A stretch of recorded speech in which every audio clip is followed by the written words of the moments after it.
السلام عليكم، اهلا بكم مطبخ اشتار. اليوم راح نبلش وياكم شلون نسوي الشامية اللي هي معروفة بالعراق، اسم شامية اسمها، ومعروفة بالدول الاخرى والدول العربية بالفوشار، وطبعا اللي عايش بالدول الاجنبية يسموها بوب كورن.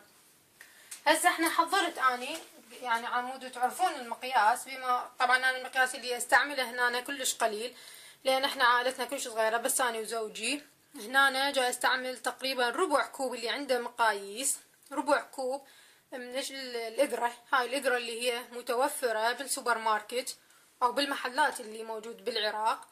وهنا ملح، طبعا الملح حسب الرغبة، اللي ما يحبها مالحة كلش طبعا يقلل، واللي يحبها مالحة يزود من كمية الملح، او اللي اصلا ما يحب الملح فما يخليه، هم شي عادي، هذا الشي راجع لكم.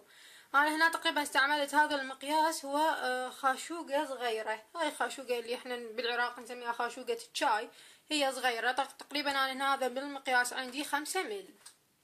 اوكي.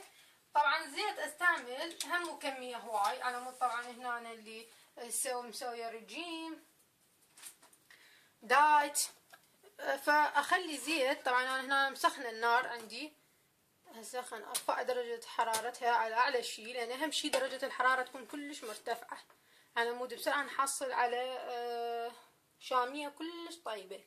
هو هذا السر بنجاحها.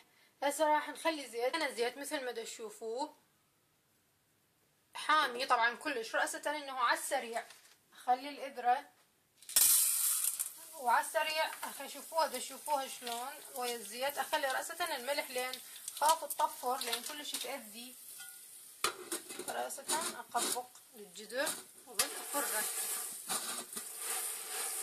على مود هنا ينخبط الملح ويا الإذرة زين، وخليها شوية انتظر. هسه تسمعون هاي الاصوات، يعني هذا دليل على ان الإذرة تستوي. تسمعون؟ واهم شي طبعا ديروا بالكم على الاطفال، لان اذا طفت الطبق يعني كلش ضروري الطبق مال الجدر، يعني كلش مؤذية اذا ظلت تطفر. تسمعون؟ يعني صار من جاي اسوي هاي الحركة، جاي اسمع صوت الإذرة،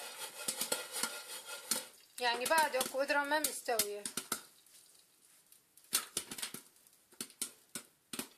من ما تسمعون اصوات يعني خلصت، رأسة ترفعوها عن النار لين خاف تحترق.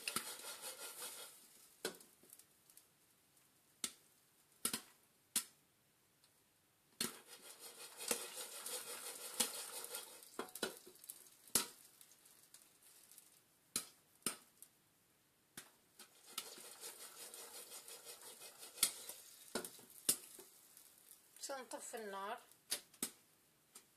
يعني حارة. أنا هنا جاي استعمل هيتر، فمو مثل الطباخ الغازل بالعراق كنا نستعمله. هذا يبقى محافظ على درجة الحرارة، يعني حتى لو طفي النار يبقى حار. هاي هي الإذرة كبلت.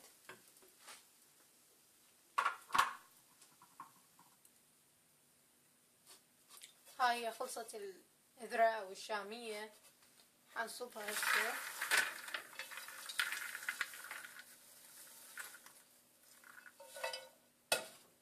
والف عافية.